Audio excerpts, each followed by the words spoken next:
Stop looking at that expensive seed catalog for a second. I want you to imagine the invisible war happening on your balcony right now. It is winter. The air is dry, the wind is whipping around the corner of your building, and the frost is settling on the concrete. If you put a standard seed tray out there today, you are sending your seeds to a frozen graveyard. The plastic is too thin. The soil volume is too shallow. The wind shear on a balcony creates a microclimate that sucks the moisture out of a seed tray in less than 3 hours. You are not gardening, you are dehydrating dirt. But look at this. This is trash. It is an empty milk jug. But to a balcony gardener in winter, this is not garbage. This is a biologically engineered, self-regulating atmospheric containment unit.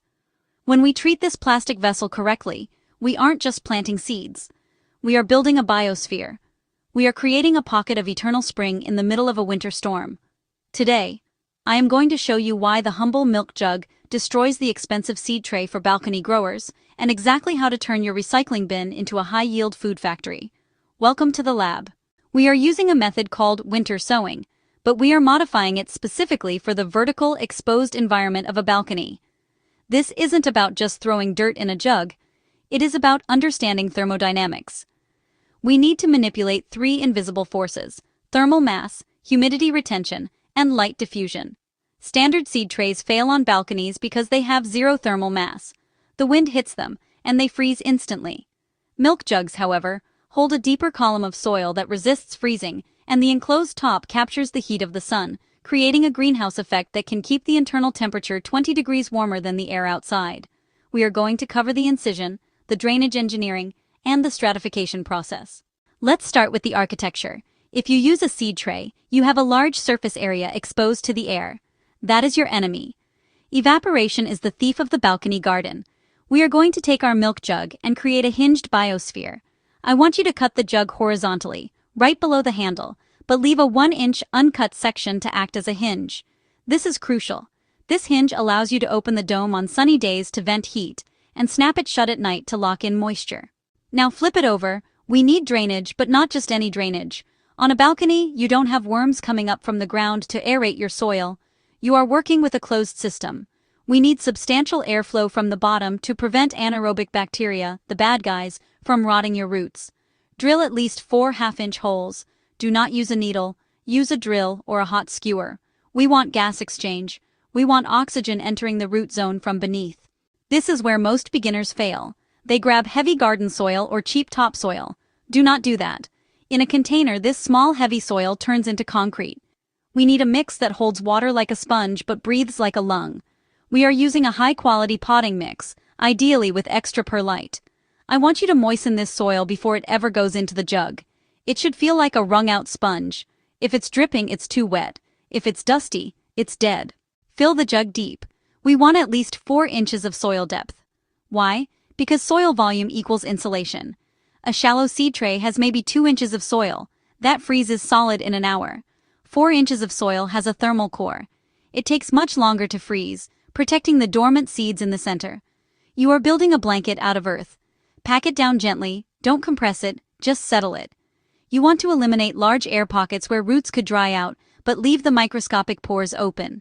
Before we initiate the germination sequence, I need you to calibrate the system. If you want more of these high-yield balcony protocols, hit that subscribe button.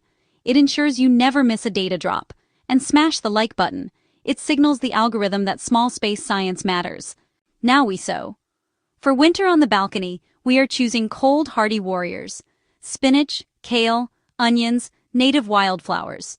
These seeds are genetically programmed to survive winter. In fact, many of them need the cold. It's called stratification. The freeze-thaw cycle softens their hard outer shell, telling the embryo inside, "Get ready, spring is coming." If you started these indoors under lights now, they would be weak and leggy. By putting them in the jug, you are giving them a workout. Sprinkle your seeds on the surface. Don't bury them too deep. Nature drops seeds on the surface, and leaves cover them. Give them a light dusting of soil, just enough to tuck them in. Then, water them in gently. This is the last time you will water them for weeks. That is the magic of the milk jug. Once we tape this shut, the water cycle is trapped inside.